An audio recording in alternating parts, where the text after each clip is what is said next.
Salam sejahtera saudara yang kekasih di dalam nama Tuhan Yesus Kristus. Kembali kita bertemu dalam topik besar kita, manusia yang manusia. Nah, kali ini kita akan memikirkan manusia adalah makhluk pekerja. Kejadian pasal 2 ayat ke-15 akan menjadi pokok pikiran kita. Demikian firman Tuhan, Kejadian 2 ayat 15. Tuhan Allah mengambil manusia itu dan menempatkannya dalam Taman Eden untuk mengusahakan dan memelihara taman itu. Saudara, kita melihat bagaimana sebetulnya manusia memang sudah diciptakan Tuhan dengan kemampuan bekerja. Itu adalah hakikat atau keberadaan manusia. Nah, kita menyebutnya K1. Keberadaan. Keberadaan manusia adalah sebagai makhluk pekerja. Ketika Tuhan menciptakan manusia, dikatakannya supaya manusia itu berkuasa atas ikan di laut dan burung-burung di udara, atas ternak dan atas seluruh bumi, dan atas segala binatang yang merayap di bumi. Sehingga manusia menjadi penguasa atau pengelola atas segala yang ada. Nah, kemudian dikatakan pada bagian ini di dalam Kejadian 2 ayat 15, Tuhan mengambil manusia itu menempatkannya dalam Taman Eden atau di dalam bumi atau di dalam kehidupan. Apa maksudnya? Taman Eden sebagai bumi. Kita mau mengatakan bagaimana manusia hidup dalam satu ruang yang disebut Taman Eden. Di situ manusia hidup dan berkarya. Atau kita menyebut bumi pada masa kita sini. Kita berkarya di bumi ini. Tetapi tentu bumi bukan Taman Eden, Eden bukan bumi. Ya. Nah, jadi saudara, ketika Tuhan menempatkan manusia sebagai makhluk bekerja supaya manusia mampu melakukan tugas-tugasnya. Manusia ditempatkan oleh Tuhan di Taman Eden untuk mengusahakan dan memelihara. Istilah dua kata, mengusahakan dan memelihara, harus menjadi satu istilah penting yang diperhatikan. Tugas atau aktiviti manusia itu adalah bagaimana mengelolanya. Bukan mengeksploitasi alamnya, tapi mengelola alam itu. Maka sebagai makhluk pekerja, manusia adalah makhluk pekerja yang memelihara kelanggengan atau kesinambungan daripada perjalanan kehidupan di dunia. Di mana manusia itu ditempatkan Tuhan.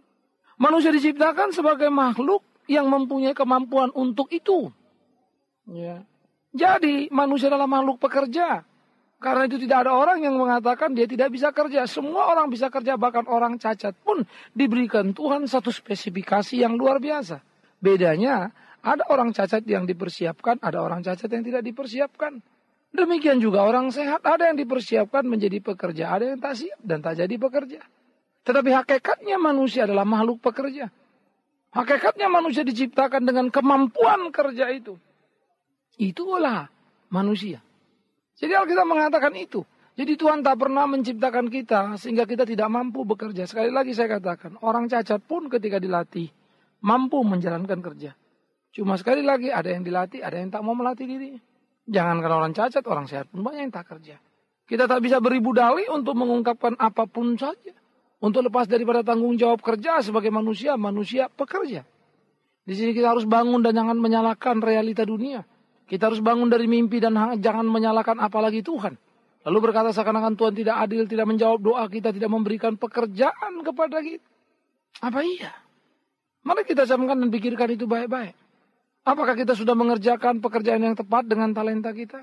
Atau kita mungkin bermain pada sesuatu bidang yang bukan talenta kita? Ya jelaslah kita tak pernah berhasil. Tuhan percayakan lahan A, tapi kita main di lahan C. Ya nggak ngepas, saudara-saudara. Maka itu menjadi satu pemikiran-pemikiran serius bagi kita. Sebagai orang Kristen kita harus mampu tampil menjadi pekerja yang bertanggung jawab. Yang kedua, kita memang diperintahkan Tuhan untuk menjalankan kerja. Ini menjadi sebuah ketetapan yang Tuhan taruh atau sebuah hukum. Kalau pertama keberadaan kita diciptakan sebagai makhluk pekerja, maka kita yang kedua diperintahkan menjalankan kerja. Ketika Tuhan mengatakan, usahakan, peliharalah taman itu. Jadi kita sudah diperintahkan untuk menjalankan kerja yang Tuhan katakan, yaitu mengusahakan dan memelihara taman di mana Tuhan menaruh kita. Maka apa alasan bagi kita untuk tidak bekerja? Karena kerja adalah perintah Tuhan. Iya kan? Maka si makhluk pekerja itu harus bekerja. Coba saudara membayangkan kalau Tuhan tidak pernah memerintahkan manusia untuk bekerja, dan Tuhan tidak menciptakan manusia sebagai manusia pekerja, apa jadinya hidup di dunia ini? Kacau balon, karu-karuan. Tapi Tuhan menciptakan manusia sebagai manusia yang berkemampuan kerja dan memerintahkan manusia untuk bekerja. Apa jadinya? Kalau Tuhan perintahkan manusia untuk bekerja, tetapi tidak menciptakannya dengan kemampuan kerja. Atau sebaliknya, Tuhan menciptakan manusia dengan kemampuan kerja, tetapi tidak memerintahkan manusia itu bekerja. Maka semua hasilnya cuma satu kata, kacau. Itu sebab Tuhan mencipta, sekaligus Tuhan memberi perintah, supaya manusia menjadi makhluk pekerja. Itu bukan penindasan. Tetapi justru di situ kembali manusia menemukan kesejatiannya sebagai manusia yang mampu melakukan karya di dalam kehidupannya. Ya. Jadi waktu Tuhan mencipta manusia untuk menjadi manusia yang luar biasa itu, menjadi manusia pekerja itu sebuah kehormatan yang sangat hebat. Sebelumnya kita sudah membicarakan bagaimana manusia adalah makhluk yang dipercaya. Ketika Tuhan memberikan ketetapan hukum rohani supaya mereka jangan melanggar perintah Tuhan. Maka sekarang kita dapat mengatakan Tuhan memberikan hukum budaya supaya manusia bekerja. Nah maka di dalam hal ini kita melihat budaya kerja yang paling tinggi adalah kerja yang memuliakan Allah. Mestinya etos kerja yang paling tinggi adalah etos kerja pengabdian kepada Tuhan. Karena memang apa? Karena bekerja seharusnya adalah bekerja sesuai dengan perintah-perintah Tuhan. Bagaimana kita tidak menjadi sama dengan dunia tetapi berbeda. Bagaimana kita membangun gairah, semangat, arah, tujuan kerja kita. Tak terlalu penting apa pekerjaanmu. Tak terlalu penting berapa lama kau bekerja. Tak terlalu penting berapa banyak uang yang kau hasilkan dari pekerjaanmu. Tetapi menjadi penting bagaimana kau mengerjakannya. Apakah untuk kemuliaan Tuhan atau kemuliaan dirimu? Dan bagaimana semangatmu melakukannya. Bagaimana caramu bekerja. Dan bagaimana semangatmu mewujudkannya. Saya kira itu menjadi pertanyaan-pertanyaan penting saudara. Soal hasil biarlah Tuhan yang memberikan kepada kita sebagai berkat kasih karunia. Soal hasil biarlah Tuhan yang mengupah keringat yang kita keluarkan, usaha yang kita kerjakan. Tetapi tentu menjadi semakin sulit. Karena dalam realita hidup zaman masa kini, orientasi dunia kerja justru adalah berorientasi pada hasil. Berapa yang bisa Anda hasilkan sehingga saya harus menggajimu sekian, atau apa yang bisa kau kerjakan sehingga aku harus menerimamu. Itu kenyataan di sisi lain, sebuah realita yang tak terhindarkan. Tetapi saya ingin mengatakan, barang siapa yang bekerja dengan kesadaran menjalankan perintah Tuhan, mereka akan punya etos kerja tinggi. Mereka akan punya spirit kerja yang luar biasa. Dan mereka akan menjadi pekerja-pekerja ulet, pekerja-pekerja luar biasa. Pekerja-pekerja yang mampu untuk memenuhi tanggung jawab kerja mereka. Sehingga mereka pasti memberikan keuntungan ke tempat di mana mereka bekerja. Maka kalau keuntungan didapat di tempat di mana mereka bekerja, pasti ada penghargaan. Itu yang kita sebut insentif atau bonus. Maka akhirnya hasil kan datang juga. Tetapi hasil itu bukan tujuan utamanya. Memuliakan Tuhannya. Nah jadi saudara mesti melihat korelasi yang nyambung di sana. Kalau hasil menjadi orientasi awalnya, maka apapun cara kerjanya sah-sah saja. Maka kita akan menghalalkan segala cara untuk mencapai hasil tadi, yaitu rupiah. Lalu dengan rupiah kita pergi ke gereja. Kasih kolekte banyak untuk menebus dosa. Wow, gawat sekali cara hidup seperti itu. Mengerikan sekali. Walaupun kemudian kita rasanya semakin berkuranglah dosa kita. Maklumlah uang kita bawa ke gereja ditumpangkan tangan pula kan. Kita beri persembahan. Oh Tuhan memberkatimu. Tenanglah hati kita kan. Padahal uang itu kita peroleh dengan ketidakjujuran misalnya. Uang itu kita peroleh dengan menumpahkan air mata orang banyak. Yang menangis karena kita tipu atau kita tindas. Tentu Tuhan tidak mau memanggil kita atau menghendaki kita menjadi pekerja-pekerja seperti itu. Karena kita adalah pekerja yang mengelola, mengusahakan, bukan mengeksploitasi atau merusak, melululantakkan sistem kerja yang ada yang sesuai dengan kehendak Tuhan. Karena itu saudara yang percaya kepada Tuhan Yesus, yang hidup bergantung kepada Tuhan, dunia kerja bukan dunia sederhana. Ia menjadi pertarungan yang tidak sederhana. Tetapi kita harus memainkan peran itu. Kita harus bertarung di situ. Ada orang bilang susah ya Pak jadi Bapak Pendeta. Mesti mikirin persoalan jemaat. Saya bilang yes. Tetapi saya harus mengingatkan saudara. Susah lo jadi pekerja. Kalau kerja ikut cara Tuhan. Iya kan? Maka sebetulnya mau pendeta atau pekerja sama susahnya. Cuma beda bidangnya itu saja kok. Karena itu pendeta atau tidak pendeta. Pendeta atau pekerja atau bisnismen atau apapun nama dan bidangmu. Tetap menjadi sebuah keseriusan pertarungan dalam hidup kita masing-masing. Supaya kita bertarung menjadi umat yang berkemenangan, yang memuliakan Tuhan. Mau lewat pekerjaan atau lewat pelayanan gerejawi. Karena itu sama dengan menjadi sebuah pekerjaan bagi kita. Karena seorang Kristen bekerja adalah bekerja untuk apa? untuk memuliakan Tuhannya, untuk melakukan apa yang menjadi tuntutan Tuhannya, bukan kepuasan dirinya. Nah, ini menjadi penting, saudara yang kekasih. Kemudian yang terakhir dari bagian ini adalah bagaimana berkarya melalui kerja, artinya kesaksian.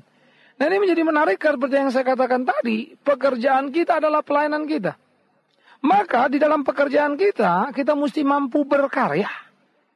Ya, menelurkan, melahirkan, membuat sebuah cerita. Tentang apa namanya kejujuran. Tentang apa namanya cinta kasih. Tentang apa namanya kesetiaan. Sehingga orang menemukan nilai-nilai itu ketika berrelasi, berhubungan dengan kita. Ini penting. Ya, jadi kita mesti memperhatikan baik-baik bagian-bagian ini, saudara. Supaya kita mampu maksimal berkarya melalui kerja sebagai kesaksian itu. Untuk apalah Anda menjadi seorang pendeta? Kalau Anda rajin mencuri uang kolektor seperti Yudas Iskariot. Ya, mungkin menjadi judulnya ini secara hukum sosial maksud saya. Hukum sosial artinya lebih bagus preman itu. Kenapa lebih bagus preman, Pak? Iyalah. Dia kumpulkan dari uang-uang dari orang kaya. Dibaginya pada teman-temannya yang tak makan. Lebih bagus dia kan? Tetapi di mata Tuhan tentu dua-dua sama salahnya. Karena dua-dua melakukan ketidakbenaran. Tetapi secara sosial lebih bagus dia lah daripada Pak Pendeta yang mencuri uang kolekte itu. Seperti si Yudas Iskariot itu. Lebih baguslah preman itu. Ditolongnya temannya. Bukan dimakannya kan gitu kan? Dia masih ngambil uang dari orang kaya misalnya. Nah, saudara. Dalam bagian-bagian seperti ini bagaimana bisa menjadi kesaksian? Oleh karena itu, pendeta ke Anda, pekerja ke Anda, siapapun kita, sama kita, maka kita harus bertanggung jawab. Sebagai pendeta, saya harus berhati-hati di dalam tugas-tugas pelayanan saya. Supaya saya tidak memutarbalikkan fakta untuk mengambil keuntungan bagi saya pribadi. Maka saya harus berkarya melalui kerja di bidang gerejawi saya, di bidang teologi ini. Kutempatkan diriku dan aku harus belajar membangun etika penting. Iya kan? Menyadari tuntutan yang diarahkan kepada kita. Sebaliknya ketika Anda di kantor juga Anda harus melakukan hal yang sama. Anda harus mampu berkarya melalui pekerjaan di mana Anda berprestasi dan punya reputasi yang baik. Prestasi mah boleh-boleh aja tinggi, tapi kalau reputasi jelek ya repot lah. Pak, kawan itu mau naik pangkat, Pak. Dipenggalnya kaki semua orang, makanya dia bisa naik. Waduh, jangan gitu atuh. Masa kita naik pangkat mesti makan korban? Dia mah naik pangkat, Pak. Main dukun dulu kerjanya itu. Kebetulan pula bosnya tak beriman, kenalah kedukunannya itu. Makanya kayak dicocor kebo aja itu bosnya. Ingge terus, iya terus. Oke bos, itu terus yang dikerjakannya. Bodoh pun bawahannya itu asal menjilat, dikenakan dukun itu dikit lagi, jadilah katanya kan gitu. Maka lalu antahlah saudara. Yang bawahnya berkarya melalui ilmu-ilmu dukunnya supaya naik pangkat. Sementara yang atasnya tak menunjukkan kualitas sebagai pimpinan. Lah kalau dua-duanya Kristen malu kita. Yang di atas tak pakai ilmu. Tapi bisa dikuasai ilmu. Bodoh pula lagi kawan itu kan begitu kata orang. Runyamlah semuanya. Kalau Anda pekerja Kristen, manajer Kristen. Ya kan? Mental Anda cuma mental bisa menghargai anak buah yang menjilat. Tapi tidak mampu menghargai anak buah yang berprestasi hanya karena mereka kritis. Dan tidak bisa tunduk-tunduk kepala. Wow. Di mana kredibilitas kita? Orang dunia saja bisa mempertawakan di dalam ukuran keduniawian. Apalagi kalau embel-embel anak Tuhan itu menempel pada diri kita. Bagaimana kalau kita jadi pengusaha yang tak bisa dipegang kata-katanya? Ada pepatah yang mengatakan, kalau kambing itu talinya dipegang, nggak kemana-mana kambing itu. Kalau orang ngomongannya yang dipegang. Jadi kalau orang ngomongannya tak bisa dipegang, mesti jadikan kambing dia itu. Dikasih tali untuk megang-megang ngomongannya itu kan begitu. Tapi ngeri kali kalau kawan itu jadikan kambing. Tapi berapa banyak orang menjadikan dirinya kambing-kambing karena tidak bisa dipegang omongannya. Kambing-kambing karena nggak bisa dipercaya lagi. Janganlah kita menghina diri kita dan menjadikan kita kambing. Karena itu bisalah dipercaya. Dengan demikian kau berkarya. Itu reputasi kerja. Orang-orang Tionghoa sangat sadar. Dan mewarisi kuat ajaran daripada Kongfucu. Bahwa yang paling penting hidup ini kepercayaan. Coba saudara pikirkan satu kali. Kongfucu ditanya oleh muridnya Lao Tzu. begitu kan ya. Apa yang harus kita lakukan dalam hidup ini? Kalau ada 3 hal yang penting bagi negara. Konghucu mengatakan harus ada makanan, ada militer, ada kepercayaan, aman negara. Lao Tzu, kalau satu diambil bagaimana? Dia menjawab, kalau satu diambil dan harus dibuang, disebutnya buang militer. Asal ada makanan, ada kepercayaan, aman rakyat. Lalu dia bertanya lagi si murid ini, Lao Tzu, maafkan saya. Kalau dari 2 itu mesti dibuang, mana yang dibuang? Konghucu balik bertanya, menurut kau apa? Si murid langsung bilang, kepercayaan. Asal ada makanan, amanlah negara. Konghucu menatapnya tajam dan berkata, kau salah. Buang makanan. Biar ada makanan, kalau tidak ada kepercayaan, saling bunuh-bunuhanlah orang dan berebut makanan. Tetapi, kalau ada kepercayaan sekalipun tidak ada makanan, dengan kerjasama, makanan bisa dicari. Wow, itu Konghucu, jenius sekali, pintar sekali, hebat sekali, luar biasa sekali. Maka dibangunnyalah struktur pikir di kalangan orang-orang Tionghoa, saudara-saudara kita, para pedagang-pedagang, pegang aliran itu. Kepercayaan paling penting dalam dagang. Nah kalau Anda jadi Kristen apalagi, kan mestinya lebih hebat. Katanya murid Kristus.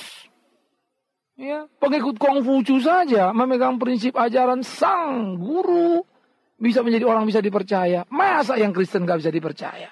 Gawatlah kita ini, mau kemana lagi? Oleh karena itulah, sebagai pekerja kita mesti mempunyai etos kerja Kristiani yang kuat, saudara-saudara. Ya, demi harga diri, tak mengapa rugi. Jangan sampai mau ambil untung lalu jual harga diri. Cara kadal-kadalan begitu kan. Jangan menjadi pekerja bajing lompat yang tidak tahu berterima kasih. Belajarlah sedikit. Kalau kerja datang, kelihatan muka, pulang, kelihatan punggung. Orang bilang kan itu sopan santun. Tahulah berbalas budi. Jangan jadi raja tega.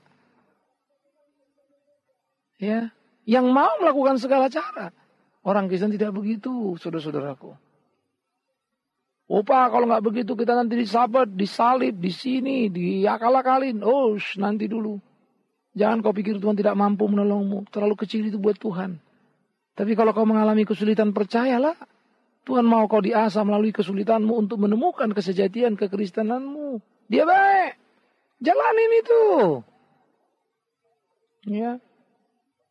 Maka temukan kesejatian kemenangan di dalam ketaatan kepada Tuhan. Itu kemenangan. Itulah orang Kristen. Itulah pekerja-pekerja bijak orang Kristen.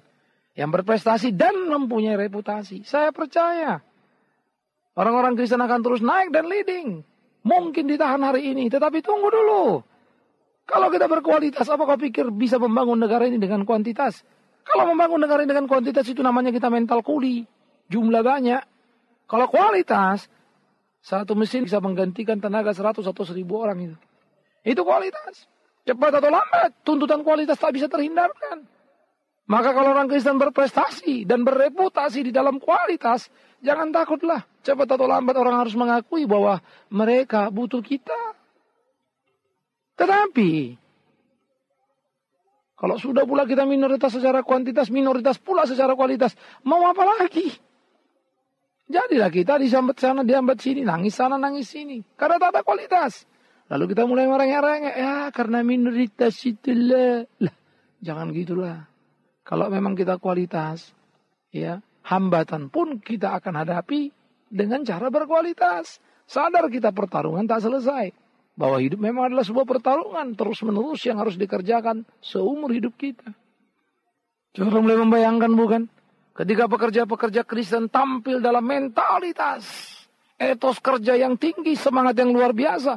Betapa hebat dan betapa dahsyatnya orang-orang Kristen dan pengaruhnya dalam kehidupan keseharian. Tetapi mandat budaya ini suka dilupakan. Kita hanya bicara tentang jemaat yang datanglah dan bawalah berkat yang Tuhan kasih itu. Tinggalkan di gereja. Jangan lupa lebih-lebihnya. Dan akhirnya waktu kita sudah membawa persembahan itu, kita pikir sudah bereslah seluruh urusan dosa kita. Transaksi jual belilah minggu lepas minggu. Maafkan saya. Saya suka memilih kalimat-kalimat yang ketus, tegas apa adanya.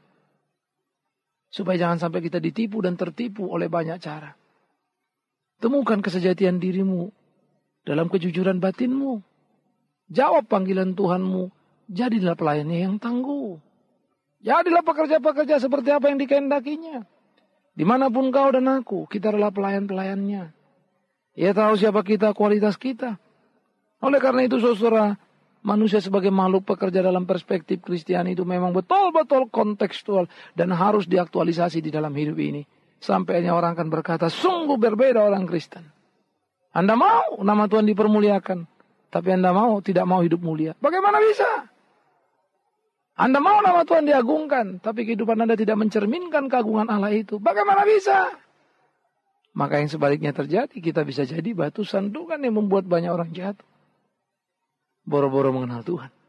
Karena itu, ketika ada konsep yang salah, mari kita benarkan. Ya, ketika minor langkah kita, mari kita luruskan. Mencong kiri, mencong kanan. Sekarang waktunya. Ketika lunglai tak berdaya kita, mari tegak. Berdiri tegak. Bersama-sama kita. Saudara di tempatmu, aku di sini saling mendoakan. Kita maju sama-sama. Maju kau di bidangmu, aku maju di bidangku. Maka ketemu kita di satu kata.